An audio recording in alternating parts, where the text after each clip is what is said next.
ज्येष्ठ गणेश चतुर्थी व्रत कथा। पार्वती जी ने पूछा कि हे पुत्र, ज्येष्ठ मास की चतुर्थी को किस प्रकार पूजन करना चाहिए? इस महीने के गणेश जी का क्या नाम है? भोजन के रूप में कौन सा पदार्थ ग्रहण करना चाहिए? इसकी विधि को आप संक्षेप में वर्णन कीजिए। गणेश जी ने कहा, हे माता, ज्येष्ठ कृष्ण चतुर्थी सौभाग्य और पति प्रदायिनी है। इस दिन आखू रथा नामक गणेश जी का पूजन भक्ति पूर्वक करना चाहिए।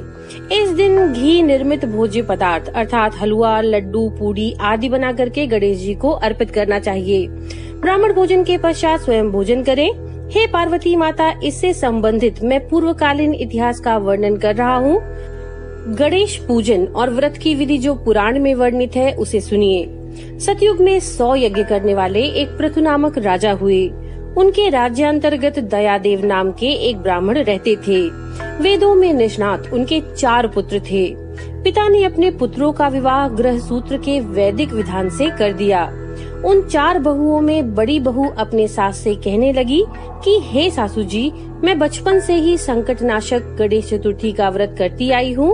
मैंने पितृगृह में भी इस शुभदायक व्रत को किया है। अतः हे कल्याणी, आप मुझे यहाँ व्रतानुष्ठान करने की अनुमति प्रदान करें। पुत्र वधू की बात सुनकर उसके ससुर ने कहा कि हे बहू, तुम सभी बहुओं में श्रेष्ठ और बड़ी हो। तुम्हें किसी प्रकार का कष्ट नहीं है और ना तो तुम भिक्षुणी हो। ऐसी स्थिति में तुम किस लिए व्रत करना चाहती हो?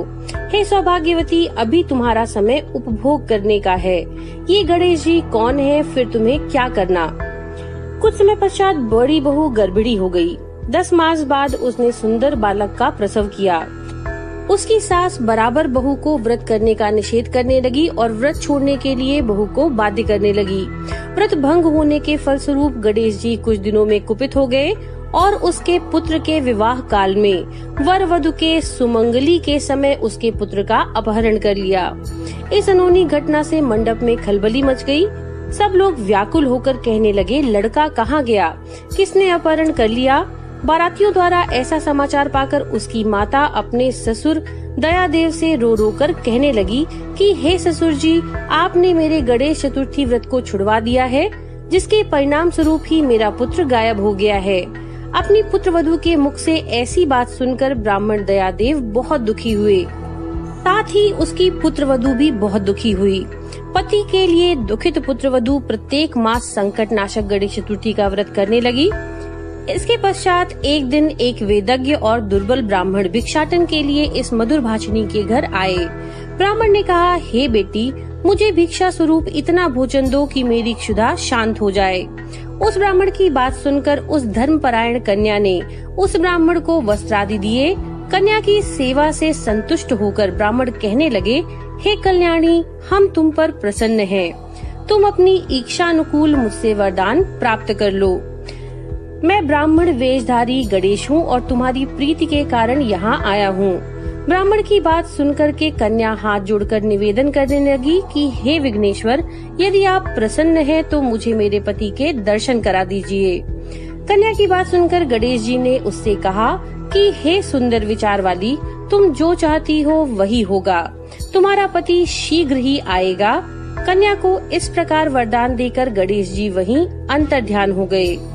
उसी समय की बात है, सोम शर्मा नामक ब्राह्मण एक वन में से उस द्विज बालक को नगर लेकर के आए।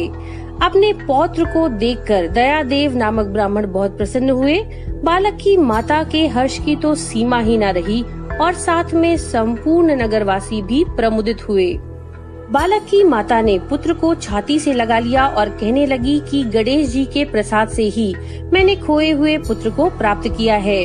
उसे नए वस्त्राभूषणों से अलंकृत किया। दयादेव तो बारंबार सोम शर्मा को प्रणाम करके कहने लगे कि हे द्विजराज, आपकी कृपा से ही मैंने खोए हुए पुत्र को प्राप्त किया है। खोया हुआ बालक घर में आ गया। सोम शर्मा को सुस्वादु भोजन कराकर धोती दुपट्टा से विभूषित करके गोदान किया। फिर से मंडप का निर्माण करके विधि पूर्वक वैवाहिक कार्य संपन्न किया। इससे सभी पुरवासी प्रसन्न हुए। वह भाग्यशालिनी कन्या अपने पति को पाकर धन्य हो उठी। ज्येष्ठ माह के कृष्ण पक्ष की चतुर्थी मनुष्यों के मनोरथ को पूर्ण करती है। इस दिन नर नारियों को एक दंत गणपति का पूजन करना चाहिए।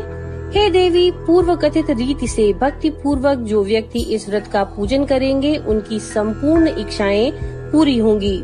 श्री कृष्ण जी कहते हैं, हे राजन युधिष्ठिर, भगवान गणेश जी के व्रत का ऐसा ही महात्म्य है।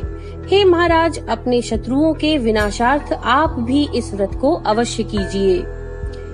तो ये थी ज्येष्ठ गणेश चतुर्थी व्रत कथा। नमो नारायण।